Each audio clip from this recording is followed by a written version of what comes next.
Hello student, कैसे हैं आप सब। उम्मीद करता हूं आप सब अच्छे होंगे, मस्त होंगे, बेहतर होंगे, आपकी पढ़ाई बेहतर चल रही होगी।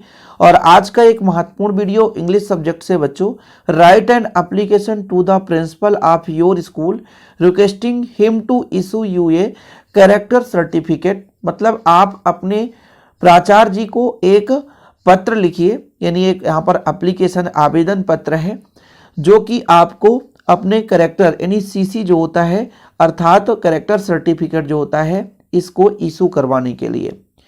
तो जब आप किसी दूसरे विद्यालय में अपना एडमिशन लेना चाहते हैं उस समय पे आपका एसएलसी, टीसी और सीसी ये तीनों एक ही प्रकार से है ना लिखे जाते हैं।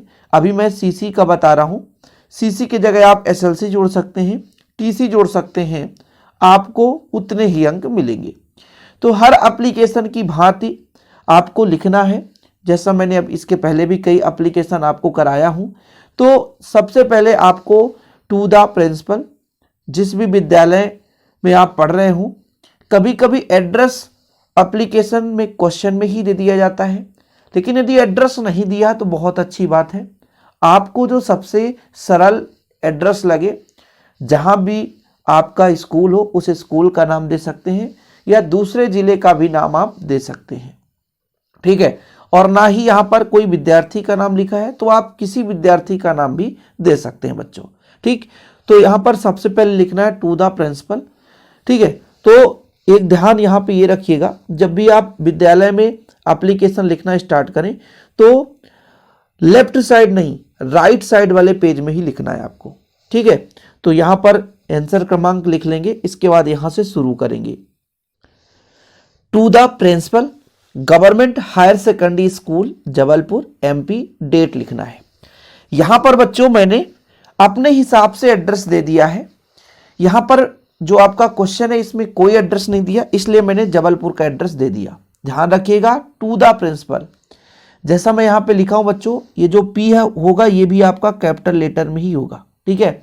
टू द प्रिंसिपल, ये दोनों कैपिटल लेटर, जैसे दा है आपका T start capital letter, P start capital letter से, गवर्नमेंट जी भी कैपिटल लेटर, एच एस यहां पर सब कैपिटल लेटर से स्टार्ट हो रहे हैं, ठीक है। तो स्टार्टिंग में जो भी लिखा जाता है सब कैपिटल लेटर से लिखा जाता है, तो आप कंफ्यूज मत होना कि सर स्मॉल लेटर या कैपिटल लेटर। फिलहाल इतना हो गया। इसके बाद सब्जेक्ट लिखा जाता है, जो कि यहां से ही आप लिख सकते हो कि an application for character certificate, या आप लिख सकते हैं यहां से issue of character certificate. Shortcut में लिखने की कोशिश करो ताकि मीनिंग भी गलत ना हो सके और आपको पूरे के पूरे अंक भी मिल सके। तो इसके बाद आपको लिखना है subject issue of character certificate. देखिए मैं यहां से क्वेश्चन से उठा लिया ताकि मीनिंग भी गलत नहीं होगा और भाई आपको बराबर अंक भी मिल जाएंगे।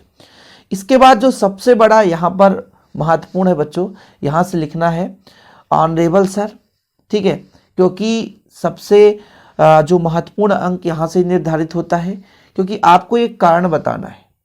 सर लिख देंगे सबसे अच्छा, कुछ नहीं बन रहा है तो केवल आप सर लिख दें, सिंपल है। कुछ भी ना लिखें, यहां पर आप लिख दें सर, ठीक है। यहां पर आप सर लिख के यहां से फिर नीचे से आप लिखना शुरू कर दें कि I beg to say that. एक कारण बताना है आपको कि मैं दूसरे विद्यालय में एडमिशन लेना चाहता हूं। कुछ भी नहीं बन रहा है तो आप एक कारण बता दो, मेरे पिताजी के जो मतलब एक प्रकार से किसी भी क्षेत्र में जो जॉब चल रहा था यानी नौकरी कर रहे थे उनका ट्रांसफर हो गया, एक कारण बता दो। या कि आप ऐसा भी बता सकते हो कि इस विद्यालय में फीस ज़्यादा, मैं नहीं पढ़ सकता हूँ, दूसरे विद्यालय में पढ़ना चाहता हूँ। गवर्नमेंट लिख रहे हैं तो उसमें तो फीस ही नहीं है। यदि प्राइवेट की बात करते हैं तब फीस ज़्यादा बता सकते हैं आप, लेकिन जब प्राइवेट में नहीं पढ़ रहे हैं तो आप एक कारण बता दो कि मेरे पिताजी का ट्रांसफ़र हो चुका है, या कि मैं इस शहर में नहीं पढ़ सकता हूँ, मैं अपने गाँव या कहीं दूसरे शहर में पढ़ सकता हूँ जहाँ मुझे सुविधा होगी। तो एक कारण आपको बताना है। तो यहाँ पर मैंने लिखा है I beg to say that, मैं आपसे कुछ कहना चाहता हूँ कि आई है पास्ट, मैंने पास किया है इसी साल। कौन सी क्लास में? 11th। देखो यदि 10th में हो आप तो 9th लिखो, 12th में तो आप 11th लिखो, यदि 11th में हो तो आप 10th लिखो, क्योंकि 10th के बाद 11th में जाओगे। तो हमने पास किया है कौन सी क्लास को? 11th क्लास के 11th क्लास को फ्रॉम योर स्कूल, आपके विद्यालय से, दिस ईयर, इसी वर्ष। माई रोल नंबर, ये डबल एल है, ठीक है। माई रोल नंबर बाज 203, जो भी लिखना है लिख सकते हैं। I have to take admission in class 12th। अब यहाँ पर आप 12th लिख दो, क्योंकि आप कौन से क्लास में एडमिशन लेना चाहते हैं, 12th में। इन अदर स्कूल, दूसरे विद्यालय में हम एडमिशन लेना चाहते हैं। तो मैं आपसे चाहूँगा कि मेरा जो है करेक्टर सर्टिफिकेट इशू कर दिया जाए। मैं आपसे आग्रह करता हूँ, ऐसा भी लिख सकते हैं, I kindly requested to you, please give me character certificate, या please issue me the character certificate, ठीक है, फ्रॉम एडमिशन पर्पज। मतलब एडमिशन के लिए हमको करेक्टर सर्टिफिकेट चाहिए, जिसे इशू करने की कृपा की जाए।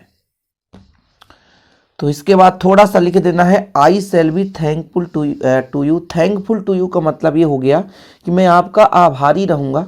इफ़ यू काइंडली इशू, यदि आप इशू कर देते हैं करेक्टर सर्टिफिकेट, वो भी फोकट के लिए नहीं कह रहा हूँ, which is required for admission purpose, मतलब एडमिशन कराना है, उस उद्देश्य से मुझे करेक्टर सर्टिफिकेट चाहिए, तो प्लीज़ आप इसे इशू कर दें। बस इतना ही तो है। लास्ट में आप लिख दो भैया थैंकिंग यू, कुछ नहीं लिखना है तो यहाँ पर लिख सकते हैं thanking you, THANKING, thanking you, ठीक है। और यदि आपको मतलब थोड़ा सा चॉइस हो कि नाम लिखना है, तो यहाँ पर लिख सकते हैं योर ओबीडियंट, योर, हमेशा योर्स लिखते हैं सब कोई।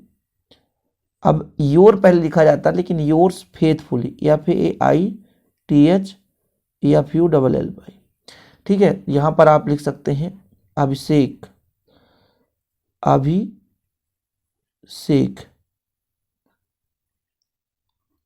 अभिषेक, जो भी लिखना चाहते हैं, शर्मा, जो भी नाम लिखना चाहते हैं लिख सकते हैं, ठीक। कहाँ के हो भैया, निश्चित है जबलपुर, इसलिए तो जबलपुर में पढ़ाई कर रहे हैं। बस इतना आप लिख सकते हैं, तो लिख दीजिए, आपको पूरे के पूरे अंक मिल जाएंगे।